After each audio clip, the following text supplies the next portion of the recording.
I never meant to destroy my boss's life. But I heard something I shouldn't have. And now I can't unhear it. Hey everyone, thanks for stopping by. Before I get into this absolutely insane story, drop a comment and let me know, where are you watching from? How's your day going? And seriously, if you haven't subscribed yet, please hit that button now. This story is going to blow your mind, and you'll definitely want to follow what happens next. Trust me on this one. My name is Ben. I'm 28 years old, and I work as an executive assistant to Roman Hayes, CEO of Hayes Tech, worth about $3 billion. I've worked for Roman for 2 years. He's intense, focused, kind of cold. But he pays well, and the job looks good on my resume, so I keep my head down and do what I'm told. Roman is married to a woman named Olivia. She's 34, beautiful, and always perfectly put together. Designer clothes, expensive jewelry, the works. They have a 7-year-old son named Theo. From the outside, they look perfect. The kind of family you see in Forbes magazine. But I've been around rich people long enough to know that perfect is usually just good lighting and PR. It happened 3 weeks ago. I was at Roman's house dropping off some documents he needed to sign. It was a Saturday around 2 p.m. He'd texted me to bring them by because he had a video conference with investors in Tokyo later that night. The house is huge. One of those modern places in the hills with floor-to-ceiling windows and too many rooms. I've been there maybe a dozen times. Usually someone lets me in, I drop off whatever Roman needs, and I leave. But this time, nobody answered the door. I knocked. Rang the bell. Nothing. Roman had texted me to just come in if nobody answered. The door code is 7-4-2-9. He'd given it to me months ago for situations like this. So I punched in the code and went inside. The house was quiet. Too quiet. Hello. I called out. Mr. Hayes? It's Ben. I have the documents. No answer. I figured they were out back by the pool or something. I headed toward Roman's office to leave the papers on his desk. That's when I heard voices. They were coming from upstairs. A woman's voice. Olivia. And a man's voice. But it wasn't Roman. I know Roman's voice. This was different. Deeper. I froze at the bottom of the stairs. I should have left. Should have texted Roman and gotten out of there. But something in Olivia's tone made me stop. She sounded upset. Scared, almost. You can't keep doing this, she was saying. It's been 7 years, Liam. 7 years of lying. I know, the man's voice said. But what choice do we have? My heart started pounding. This sounded like exactly what it looked like. An affair. I should have left. I swear I was going to leave. But then Olivia said something that made my blood turn to ice. Theo is getting older. He's going to start asking questions. He already looks so much like you. Silence. Then the man, Liam, spoke again. Does Roman suspect anything? No. He thinks Theo is his. He has no idea. I felt like someone had punched me in the chest. Theo. Their 7-year-old son. Roman wasn't his father. We should tell him, Liam said. It's not right. The kid deserves to know who his real father is. Are you insane? Olivia's voice went sharp. If Roman finds out, he'll divorce me. I'll lose everything.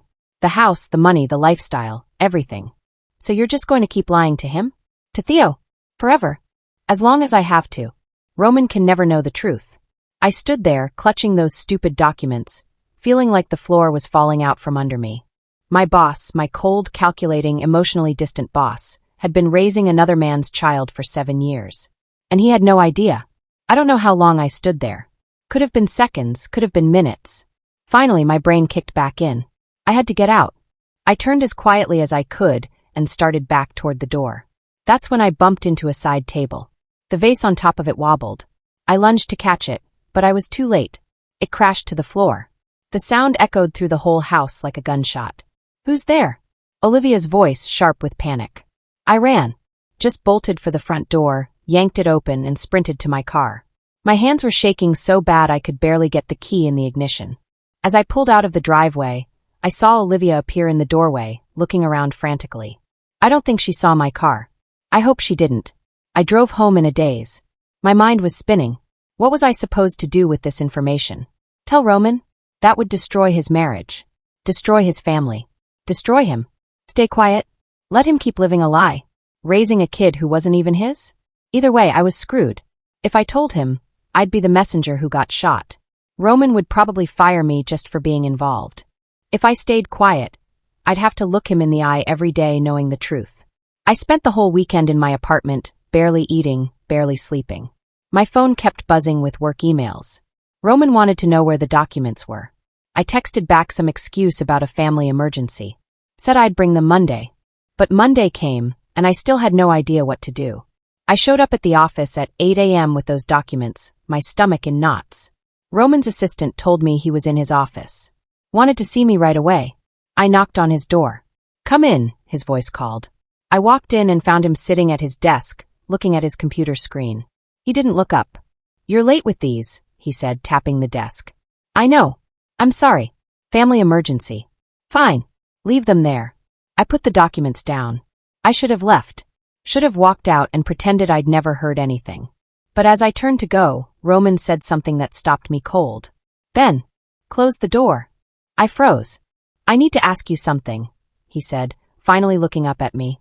His eyes were cold. Searching. "Were you at my house on Saturday?" My mouth went dry. "Ah, yes, sir. I came to drop these off, but nobody answered, so I left." "Really?" He didn't look convinced. "Because my wife said she heard someone in the house. Said she found a broken vase in the hallway." "Oh God. I don't know anything about that," I lied. Roman studied me for a long moment. Then he leaned back in his chair. "You're a terrible liar, Ben." My heart was hammering now. "If you heard something," he said quietly, "you need to tell me. Now." And that's when I had to make the choice that would change everything. I stood there in Roman's office, sweating, my mind racing. He knew I'd been in the house. He knew I'd heard something. And he was staring at me like a predator waiting for its prey to move. "I asked you a question, Ben." His voice was dangerously calm. "What did you hear?" I could have lied. Could have said I didn't hear anything. Could have walked out and quit. But looking at him, this man who'd built an empire, who worked 80-hour weeks, who talked about his son constantly, I couldn't do it. He deserved to know. "I heard your wife talking to someone," I said quietly. "A man. Upstairs." Roman's face didn't change. "Go on." They were talking about Theo." His jaw tightened. "What about Theo?" I took a deep breath. "Mr. Hayes, I don't think I should be the one." "Tell me what you heard." Each word was clipped, controlled. But I could see the rage building behind his eyes. So I told him. Everything. The conversation about lying for 7 years. About Theo looking like this other man. About how Roman could never know the truth. When I finished, the silence in the room was deafening. Roman didn't move. Didn't speak. Just sat there, staring at nothing. Finally, he said, "Get out." "Sir." "Get out." I ran. For the next 3 days, I didn't hear from Roman. No emails. No calls. Nothing. I figured I was fired. Started updating my resume. Then on Thursday my phone rang. It was Roman. "I need you to do something for me," he said. His voice sounded dead. "Hello. What is it?" "I need you to find this man. Liam. I need to know who he is." "Mr. Hayes, I really think." "I'm not asking, Ben. I'm telling you. Find him. Use whatever resources you need. Company investigators, private detectives, I don't care. Just find him." He hung up. It took 2 days. Our company's security team tracked down Olivia's phone records. Found a number she called frequently, but had saved under Jim. The number belonged to a man named Liam Foster. He was 36, worked as a physical therapist, lived in the same neighborhood as Roman and Olivia. I sent Roman the file. An hour later, he called me again. "Set up a meeting," he said. "You, me, and Liam. Tomorrow. Somewhere private." "Sir, are you sure that's?" "Do it." The meeting was set for Saturday at a private office space Roman rented under a shell company. I got there early. Roman arrived next, looking like he hadn't slept in days. His eyes were bloodshot, his usually perfect hair messy. We sat in silence, waiting. At exactly 3 p.m., there was a knock at the door. I opened it. The man standing there was tall, with dark hair and blue eyes. Good-looking in an average kind of way. But what made my stomach drop was what I saw next. Those eyes. That jawline. The shape of his face. He looked exactly like Theo. "Liam Foster?" I asked. "Yeah. Who's asking?" Roman stood up. "I am." Liam went pale when he saw him. Oh shit. "Sit down," Roman said. Liam hesitated, then walked in and sat across from Roman. I stayed by the door, feeling like I shouldn't be there, but unable to leave. "You know who I am," Roman said. It wasn't a question. "Yeah, you're Olivia's husband. And you're the man she's been sleeping with for 8 years. Liam flinched. "It's not like that." "Then what is it like?" Roman's voice was ice. "Explain to me how you've been screwing my wife and pretending my son is mine." He is your son, Liam said quickly. I mean legally. You raised him. You're his father in every way that matters. Except biologically. Liam looked down.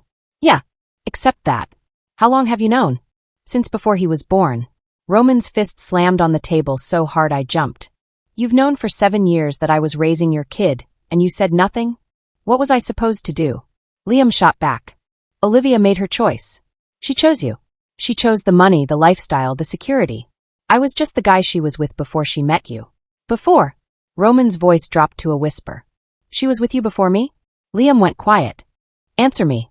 We dated for 3 years, Liam said. We were engaged. Then she met you at some charity thing, and everything changed. You were rich. Successful. Everything I wasn't. She broke up with me 2 weeks later. But you kept sleeping with her. She came back to me a month after your wedding. Liam's voice was bitter. Said she made a mistake. That she loved me but couldn't give up the life you gave her. I was an idiot. I took her back. And got her pregnant. Yeah. Roman stood up and walked to the window. His shoulders were shaking. Does Theo know? He asked quietly. No. Olivia won't tell him. What about you? Do you want him to know? Liam was quiet for a long time. I think about it every day. But Olivia's right about one thing. He has a good life with you. You love him. You take care of him. Me? I'm just a physical therapist who can barely pay rent. What kind of life could I give him? So you're okay with me raising your son? With him calling me dad? No, Liam said, his voice breaking. I'm not okay with it. But what choice do I have? Olivia made her decision. I'm just collateral damage. Roman turned around. Tears were streaming down his face. I love that boy, he whispered. More than anything in this world. He's everything to me. I know. And you want to take him away? No. Liam stood up. I don't. That's not why I'm here. I don't want to ruin his life. I needed you to know the truth. The truth, Roman repeated. The truth is my whole life is a lie. He walked past Liam, past me and out the door. Roman disappeared for 3 days. No one knew where he went. His phone was off. His security team couldn't find him. Olivia called me 5 times a day, panicking. Where is he? What did you tell him? I didn't answer. Finally, on Tuesday, Roman walked into the office looking like a ghost. He'd lost weight. His eyes were hollow. Ben, he said. My office. Now. I followed him in. He closed the door and pulled out a folder. I want you to arrange a DNA test, he said. Me and Theo. Completely confidential. No one can know. Mr. Hayes. I need to know for sure, Ben. I need to see it in writing. I nodded. I'll set it up. The test was done 3 days later. Roman told Olivia he was taking Theo to a work event. Instead, he brought him to a private clinic. I was there. I watched Roman swab Theo's cheek while telling him it was a fun science experiment. Theo, sweet, innocent Theo, just laughed and asked if he could see the results under a microscope. Roman smiled. But I could see the pain behind it. The results would take 48 hours. I've never seen someone fall apart like Roman did in those 48 hours. He stopped coming to work. Stopped answering emails. Just sat in his house waiting. On the second day, I went to check on him. He was in his office, surrounded by photos of Theo. Baby pictures. First day of school. Soccer games. Birthday parties. I taught him to ride a bike, Roman said without looking up. Stayed up all night when he had the flu. Took him to Disneyland for his 5th birthday. I know, I said quietly. If he's not mine, does all of that just disappear? Does it not count? Of course it counts. Does it? He looked at me with red, swollen eyes. Or have I just been playing house with another man's family? I didn't have an answer. The results came that evening. Roman called me to come to his house. He was alone. Olivia had taken Theo to her mother's. We sat in his office. The envelope was on the desk between us. I can't open it, he said. I thought I could, but I can't. Do you want me to leave? No. He picked up the envelope. His hands were shaking. I need someone here. I need a witness. He opened it. I watched his face as he read. And I watched it crumble. Probability of paternity, 0%, he read aloud. His voice broke. Not my son. He's not my son. He threw the paper across the room and put his head in his hands. I didn't know what to say. What do you say to someone whose entire world just collapsed? 7 years, he whispered. 7 years of my life. And he's not even mine. That night, Roman confronted Olivia. I wasn't there, but he told me about it later. He showed her the DNA results. Told her he knew about Liam. Knew everything. Olivia didn't deny it. Didn't apologize. Just said, "What are you going to do?" "I'm divorcing you," Roman said. "You have 1 week to move out." "And Theo?" That's when Roman broke down. "I don't know," he sobbed. "I don't know what to do about Theo. Because here's the thing, Roman had raised that boy. Fed him, clothed him, loved him. Legally, he was Theo's father. But biologically? Genetically? He was nothing. And the law is murky about stuff like this. If Liam wanted custody, he might have a case. "You can't take him from me," Roman begged Olivia. "Please. Whatever else happens, you can't take him from me." Olivia looked at him with cold eyes. "That's up to Liam, isn't it?" Liam came to see Roman 2 days later. They met at the same office where they'd met before. This time, the atmosphere was different. Less angry. More sad. "I saw the DNA results," Liam said. "Olivia sent them to me." "Of course she did. I'm not going to fight you for custody." Roman's head snapped up. "What?" "I'm not going to fight you," Liam repeated. "You're his father, Roman. Maybe not by blood, but in every other way that matters. And taking him away from you would destroy him. Why are you doing this?" "Because I've had 7 years to think about this. And the truth is, I'm not ready to be a father. I don't have the money, the stability, anything. You do. You can give him a good life. So you're just walking away?" "No. I'm letting him stay where he belongs." Liam stood up. "But I want one thing." "What?" "When he's older, when he's ready, I want him to know the truth. I want him to know I exist. And I want the choice to be his. If he wants to meet me, great. If he doesn't, I'll respect that." Roman stared at him for a long time. Then he nodded. "When he's 18. I'll tell him when he's 18. Deal." They shook hands. The divorce was finalized 6 weeks later. Olivia got the house and a huge settlement. Roman got custody of Theo. I asked him once if he regretted it. Fighting for a kid who wasn't biologically his. "Every day," he said. "And not at all. That doesn't make sense." "It does when you love someone," he said. "I look at Theo, and yeah, I see Liam now. I see the truth. But I also see the kid I raised. The kid who calls me dad. And I can't walk away from that. Even knowing he's not yours?" Roman smiled sadly. "He is mine, Ben. Maybe not by blood. But he's mine in every other way." And I realized something in that moment. Being a father isn't about DNA. It's about showing up. Every day. Even when it hurts. Especially when it hurts. 6 months have passed since everything fell apart. A lot has changed. Roman sold the big house. "Too many memories," he said. He and Theo moved into a smaller place. Still nice, but more like a home than a museum. Olivia moved to California with her settlement money. She calls Theo once a week. Sometimes he answers. Sometimes he doesn't. He knows his parents are divorced. He knows it was because mom did something that hurt dad. But he doesn't know the details yet. Roman kept his promise. When Theo turns 18, he'll tell him everything. But for now, Theo is just a kid living with his dad. I'm still Roman's assistant, but our relationship has changed. We're not just boss and employee anymore. We're friends, I guess. Or as close to friends as Roman gets. He talks to me now. Really talks. About Theo. About the divorce. About how hard it is to look at his son and see another man's face. "Some days I'm fine," he told me last week. "I can just be his dad and not think about it.